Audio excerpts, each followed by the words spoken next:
इयत्ता 7वीच्या प्रिय विद्यार्थी मित्रांनो, आज आपण पाहणार आहोत आपल्या जनरल सायन्स या सब्जेक्टमधील 19th लेसन, ज्याचं नाव आहे properties of magnetic field. Properties of a magnetic field म्हणजेच काय, तर चुंबकीय क्षेत्राचे गुणधर्म म्हणजे प्रॉपर्टीज काय काय असतात. कशाच्या प्रॉपर्टीज बघायच्या आहेत आपल्याला? मॅग्नेटिक फील्डच्या. तर चला सुरुवात करूया आजच्या लेसनला. Let's recall. चला एकदा उजळणी करूया, म्हणजे मागच्या इयत्तेमध्ये आपल्याला यातल्या काही गोष्टी होत्या का. Where and how are magnets used in our houses and our surroundings.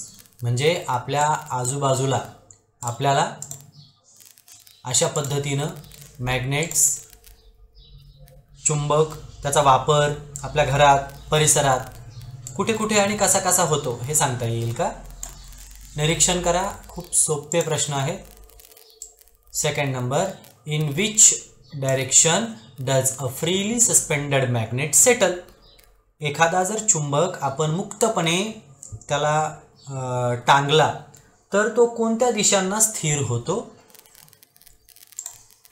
Number third, what are the names given to the two ends of a magnet? Why are they named thus? म्हणजे चुंबकाची जी दोन टोकं असतात त्यांना कोणती नावं दिलेली असतात आणि ती नावं त्यांना का दिलेली आहेत? Number four, which metals are used for making magnets? चुंबक बनवण्यासाठी कोणत्या धातूंचा वापर होतो? आणि नंबर 5 आहे आपला रिकॉलिंग क्वेश्चन्स मधला, what are the characteristics of magnets. चुंबकाचे वैशिष्ट्य कोणकोणते आहेत? Okay,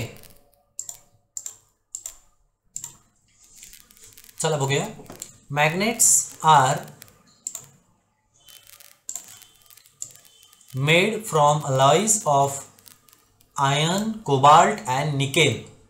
Nipamug, an alloy of iron, nickel, aluminium and titanium is used to make magnets. We have also learned that alnico is a magnetic alloy of aluminium, nickel and cobalt. बघा, तर चुंबक कसे बनवलं जातं? तर चुंबक बनवण्यासाठी लोह, कोबाल्ट आणि निकेल, निपर्मग या प्रकारचं जे लोह आहे त्याचा अलॉय, ॲल्युमिनियम, टायटॅनियम यांचे जे संमिश्र आहेत त्याच्यापासून चुंबक बनवलं जातं.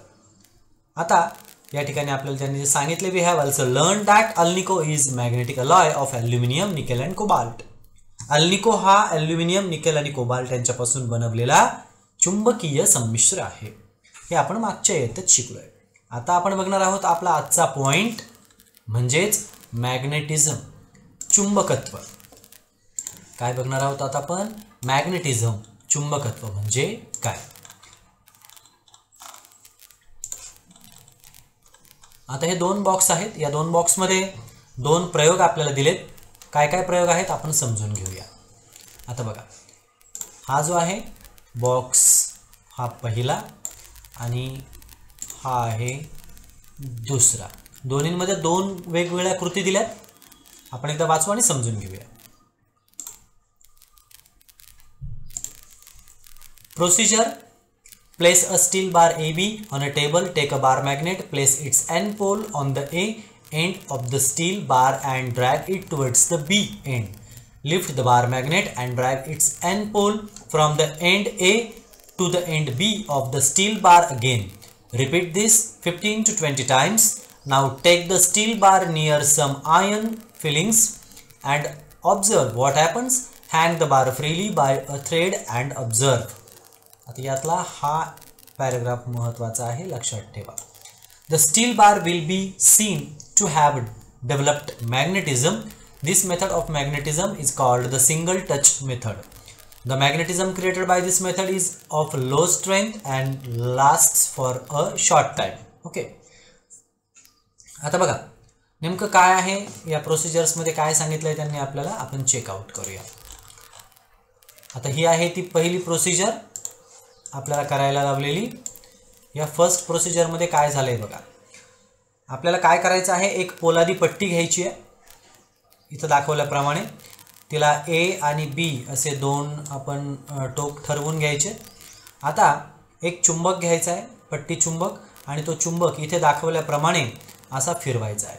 म्हणजे काय करायचं, त्याचा जो एंड टोक आहे ते इथून सरकवत घासत घासत तुम्हाला या टोकाकडे न्यायचं आहे. आणि नंतर काय करायचं आहे, तुम्हाला तो चुंबक उचलून घ्यायचा आहे आणि उचलून घेऊन या डायरेक्शनने असा पुन्हा उचलून या ठिकाणी तुम्हाला त्याचा तो पॉईंट ठेवायचा आहे. ओके. त्यानंतर पुन्हा सेम कृती करायची आहे. ही कृती किती वेळेस करायची आहे, तर 15 ते 20 वेळेस. तुमच्या लक्षात येईल की या पोलादी पट्टीमध्ये सुद्धा मॅग्नेटिझम तयार झालेलं असेल. तुम्ही जर लोखंडाच्या किसजवळ या पट्टीला नेलं तर ते त्याच्याकडे आयन फिलिंग्स आकर्षिल्या जातील. आता या चुंबकाला जर मुक्तपणे टांगलं आपण तर तो नॉर्थ साऊथ डायरेक्शनला सेटल होईल, म्हणजे चुंबकत्व तयार होईल. या पद्धतीला म्हणतात एकस्पर्शी पद्धती, म्हणजेच सिंगल टच मेथड. आणि यापासून तयार झालेलं चुंबकत्व हे थोडाच वेळ टिकतं आणि त्याची क्षमता सुद्धा कमी असते. आता सिमिलरली इथे आपल्याला सेकंड जो दिलेला आहे त्यांनी प्रोसिजर, तिच्यात काय म्हटलंय की दोन चुंबक घ्यायचे. सेम कृती 15 ते 20 वेळेस करायची आहे. पण आता याच्यात वेगळेपणा काय आहे तो आपण लक्षात घेऊया. हे बघा, हे आहे ते सेकंड प्रोसिजर. दोन चुंबक अशा पद्धतीने ठेवायचे. एस पोल एन पोल विजातीय ध्रुव एकमेकांच्या जवळ मिडल पॉईंटला ठेवायचे इथे, आणि इथून ते पलीकडे तुम्हाला घासत घासत न्यायचे आहेत. आता एन टोक एस टोकाकडे, बी टोकाकडे, आणि एस टोक एन टोकाकडे म्हणजेच ए टोकाकडे घासत न्यायचे. आणि पुन्हा सिमिलरली दोन्ही चुंबक रिटर्न तसेच घासत न आणता उचलून घेऊन पुन्हा कुठे ठेवायचे, मध्यभागी. ओके. आणि पुन्हा सेम कृती करायची घासत नेण्याची. किती वेळेस करायची, तर ती 15 ते 20 वेळेस. आता काय होईल, या पद्धतीमुळे जो चुंबकत्व तयार होणार आहे ते चुंबकत्व किती वेळ टिकणार आहे, तर ते चुंबकत्व बघा या पहिल्या मेथडपेक्षा जास्त काळ टिकणार आहे असं त्यांनी आपल्याला सांगितलं. थोडंसं जास्त टाइम. आणि याला आपण म्हणतोय, या पद्धतीला आपण काय म्हणतोय, डबल टच मेथड. आणि ही आहे सिंगल टच मेथड. म्हणजे ही द्विस्पर्शी पद्धती आणि ही एकस्पर्शी पद्धती. तर या डबल टच मेथडचा जो स्ट्रेंथ आहे, स्टॅमिना आहे, क्षमता आहे, ती या मेथडपेक्षा अधिक काळ चुंबकत्व त्याचं टिकतं. ओके. अशा पद्धतीने आज आपण मॅग्नेटिझम म्हणजे काय, कशा पद्धतीने आपण ते तयार करू शकतो ते एका प्रोसिजरमधून पाहिलं आहे.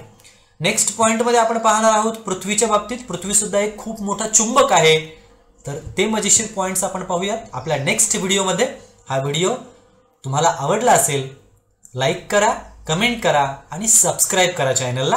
पुन्हा भेटूया पुढच्या व्हिडिओमध्ये. तोपर्यंत गुड बाय.